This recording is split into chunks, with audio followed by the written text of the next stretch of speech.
नमस्कार, मैं Vaibhav Mishra, medical and psychiatric social worker, mental health counsellor.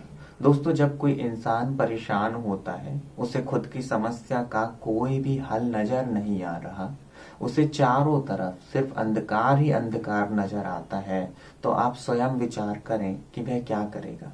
उसके पास केवल एक ही रास्ता बचता है कि वह ईश्वर के समक्ष जा करके उसकी आराधना करे, उसकी पूजा करे, उसकी अर्चना करे, उसके सामने बार बार अपने हाथों को जोड़े, ताकि ईश्वर उसकी समस्या से उसे निजात दिला सके। परंतु कुछ लोगों में खुद की समस्या से निजात पाने की चाहत में ईश्वर के सामने की गई पूजा, उसके सामने जोड़े गए बार बार हाथ अपने आप में एक समस्या बन जाते हैं। मेरी बातों को बड़े ध्यान से समझिएगा कि एक इंसान परेशान होकर के ईश्वर के समक्ष हाथ जोड़ने के लिए गया, उसकी पूजा करने के लिए गया, परंतु अब पूजा करना और ईश्वर के समक्ष हाथ जोड़ना ही अपने आप में एक समस्या बन चुका है। क्योंकि मन में यही विचार चलता है कि अगर वह पूजा नहीं करेगा, ईश्वर के सामने हाथ नहीं जोड़ेगा, तो उसके साथ कुछ गलत हो जाएगा, उसके साथ कुछ बुरा हो जाएगा। अपने जीवन की परेशानियों से एक इंसान इतना अधिक डरा और घबराया हुआ है कि उसे अब सब तरफ डर नजर आने लगा है। जिस ईश्वर के पास उसने अपनी समस्या के समाधान के लिए हाथ जोड़े थे, पूजा करी थी, अब वही पूजा और हाथ जोड़ना उसके लिए समस्या बन चुके हैं। वजह है मन में चलने वाले अनियंत्रित ढंग से विचार, जिन्होंने अपना रूप अब बदल दिया है।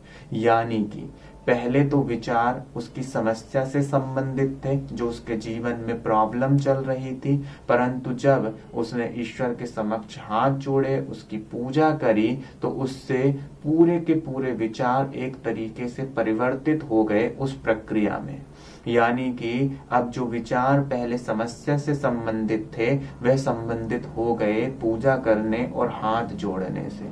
क्योंकि एक इंसान डर रहा है कि कहीं उसके साथ कुछ बुरा नहीं होना चाहिए, उसके साथ कुछ गड़बड़ नहीं होना चाहिए, तो वह इस बात से भी अब डरने लगता है कि अगर वह पूजा नहीं करेगा, ईश्वर के सामने हाथ नहीं जोड़ेगा, तो उसके साथ कुछ बहुत बुरा हो जाएगा। आप समझ रहे हैं मेरी बातों को कि जो समस्या का समाधान था इंसान के लिए, अब वही समस्या बन चुका है। एक तरीके से आप समझिए कि इंसान एक ऐसे चक्रव्यूह में फंस चुका है जहां से वह निकलने का प्रयास भी कर रहा है, परंतु निकलने से उसे डर भी लग रहा है। क्योंकि बात किसकी है? ईश्वर की, जो सर्वशक्तिमान है, जो कि सबसे बड़ा है। और उससे दूर भागने का मतलब इंसान के मन में इस बात की घबराहट, इस बात की बेचैनी कि कहीं उसके साथ कुछ बुरा ना हो जाए।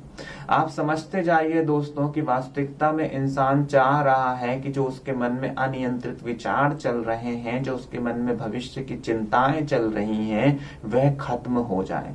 परंतु अब क्योंकि वही भविष्य की चिंताएं, भविष्य को लेकर के चलने वाले अनियंत्रित विचार अपना रूप परिवर्तित कर चुके हैं, तो हर समय उसके मन में डर एवं घबराहट इस बात की बनने लगी है कि अगर वह पूजा नहीं करेगा, ईश्वर के सामने हाथ नहीं जोड़ेगा, तो उसके साथ कुछ बुरा हो जाएगा।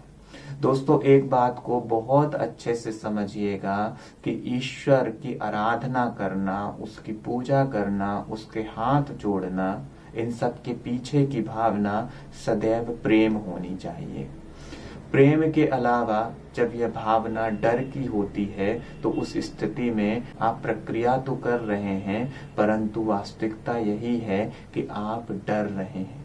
आप नहीं चाहते हो उस कार्य को करना, परंतु फिर भी आप मजबूरी में करते चले जा रहे हो, क्योंकि मन में डर पैदा हो रहा है। और ईश्वर कभी भी ये नहीं चाहेंगे कि उनका बच्चा परेशान हो, उनका बच्चा डर के, घबरा करके उनकी आराधना करे। वह तो हमेशा यही चाहते हैं कि अगर उनकी आराधना करी जा रही है, तो वह आराधना प्रेम पूर्वक हो। तो अगर आपके मन में ईश्वर के प्रति प्रेम है और आप 1 घंटे नहीं 10 घंटे भी उनकी पूजा करते हैं, तो वह सही है। परंतु आपके मन में यह डर चल रहा है कि अगर मैं पूजा नहीं करूंगा, मैं हाथ नहीं जोड़ूंगा तो कुछ बुरा हो जाएगा, तो यह एक समस्या है और इस समस्या का समाधान करना जरूरी है।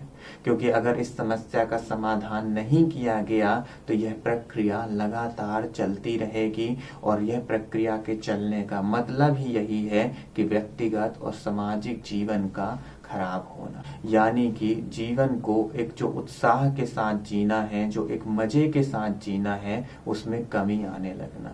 तो हमेशा ध्यान रखें दोस्तों कि ईश्वर हम सभी से बहुत प्रेम करते हैं और किसी का भी वह अहित नहीं चाहते हैं। अपना ख्याल रखें। अगले वीडियो में फिर मुलाकात होगी। नमस्कार।